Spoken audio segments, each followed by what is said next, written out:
Kung nandito ka sa Japan for any reason at naghahanap ka ng isang hotel, pwede mong subukan itong hotel, yung Shinagawa Prince Hotel. 23 minutes siya mula sa Haneda Airport. So, pagpasok mo dito, ito yung nakita ko, parang lalagyan siya ng ice. Then, meron siya ditong 2 glasses and then 2 cups. And then, meron siya ditong tea and 2 kinds of tea, tagdadalawa. Then 2 drip coffee and 2 of this pouch which has sugar, cream, and a stirrer. Then dito meron siyang isang malaking body size or full body size na mirror facing the bathroom. So on top there's 2 towels, 2 hand towels, and 2 washcloth. Yan yung hinahanap ko dun sa hotel namin sa Manila, yung washcloth. Kasi ginagamit ko talaga siya, but wala sila doon for some reason. Then, meron siyang 2 toothbrush na naka-prepare, 2 cups, and then mayroon siyang hand soap, and of course, yung ating toilet with bidet. So, nandoon yung kanyang mga functions, nandoon yung kanyang mga pipindutin or push button for each function. And then, nandito yung kanyang, ito, yung flush.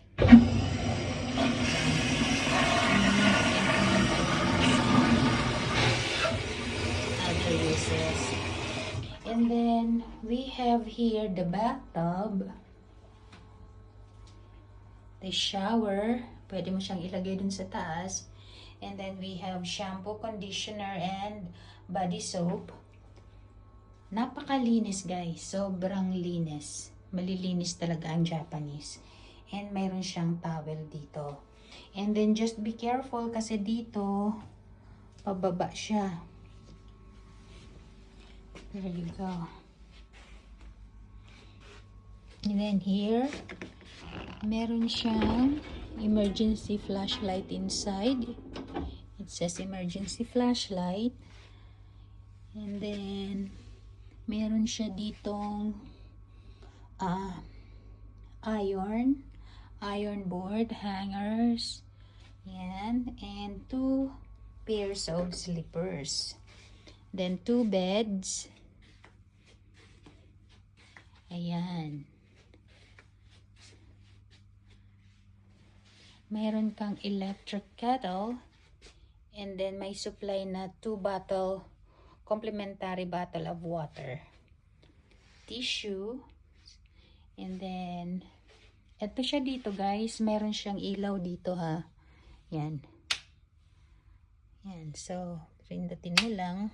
2 outlet.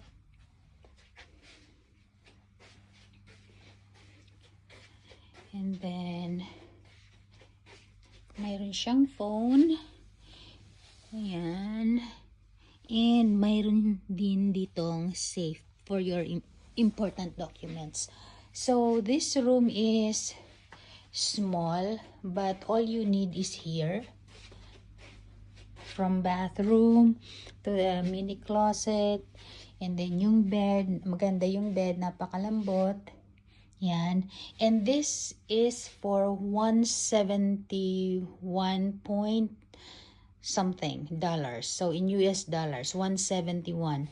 And then free breakfast, kung mag-a-avail ka ng breakfast buffet, $35.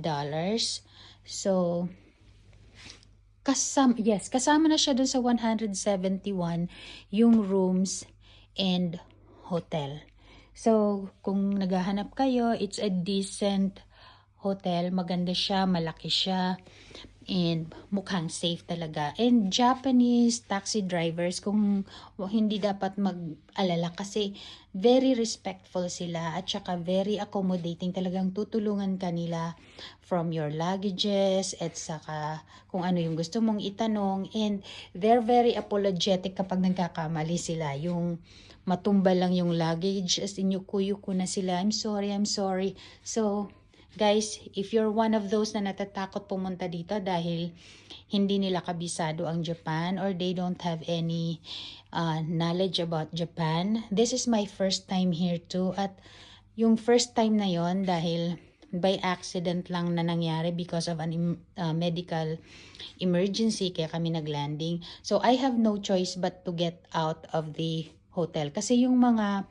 hotel na karugtong mismo, dun lang sa airport was fully booked. So I have no choice but to look for another hotel closest to the airport. And ito nga yung nakuha ko, which is $171, included na yung $35 breakfast buffet.